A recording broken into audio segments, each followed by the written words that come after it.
빙상계 폭력과 성폭력 사건을 은폐해온 의혹을 받고 있는 전명규 한국체대 교수가 어제 입을 열었습니다. 조재범 전 코치의 폭행 사실 자체를 몰랐다면서 자신을 향한 의혹을 정면으로 반박했습니다. 취재기자 연결해 보겠습니다. 허재원 기자. 네, 스포츠부입니다. 어제 전명규 교수가 이제 대응을 했습니다. 예상보다 훨씬 당당하고 공격적이었다, 이런 평가가 많죠?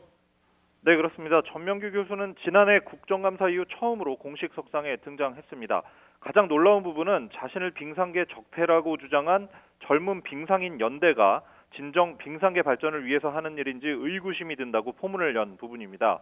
전면전을 선포하고 이 사건의 본질을 진실 공방으로 끌고 가려는 의도가 엿보이는데요.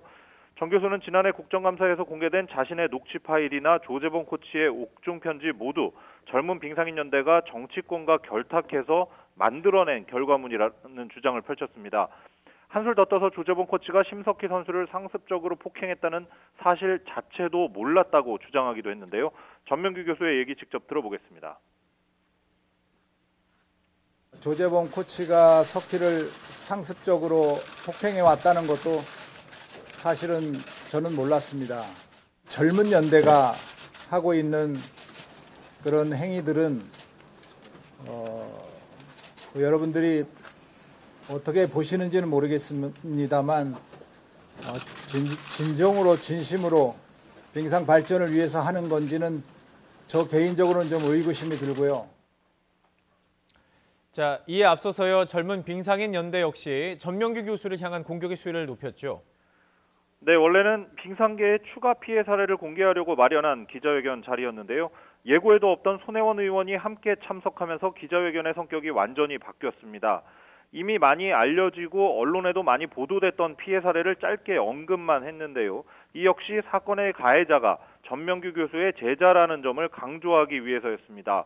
이런 코치들이 아직도 지도자 생활을 이어가고 있는 이유가 전 교수의 제자이기 때문이라고 주장했습니다.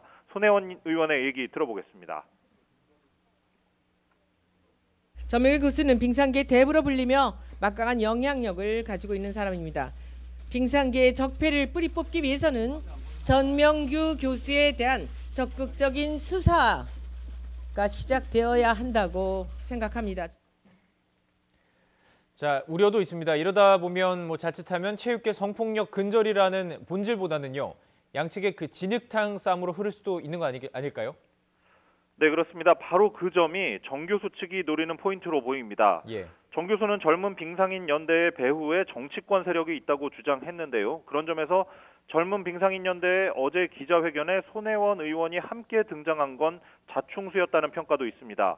양측의 상반된 주장을 뒤로하고 가장 중요한 건 역시 체육계에 만연한 폭력과 성폭력 사슬을 완전히 끊어야 한다는 점인데요. 이를 위해 대한체육회는 혁신위를 구성해 빙상연맹의 모든 의혹에 대해 전방위적인 조사에 나서겠다고 밝혔습니다. 조사 결과에 따라 회원단체 제명까지 검토하겠다고 밝혔습니다.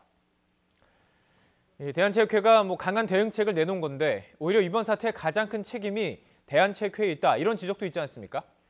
네, 어제 체육회가 빙상연맹 퇴출 가능성을 처음으로 언급했습니다. 빙상연맹이 제명되면 쉽게 말해 국제대회 출전길이 막히게 되고 이 경우 올림픽 출전권 확보가 불가능하기 때문에 2022년 베이징 동계올림픽 출전 자체가 어렵습니다. 아무 잘못 없이 열심히 운동하는 선수들에게도 피해가 돌아간다는 뜻인데요.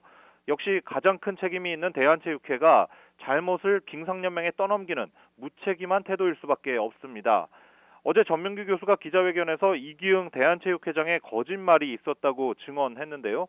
이기흥 회장이 평창 동계올림픽 기간에 심석희 선수를 만나서 폭행 가해자인 조재범 코치를 복귀하게 해주겠다고 말했다는 사실이 있다는 겁니다.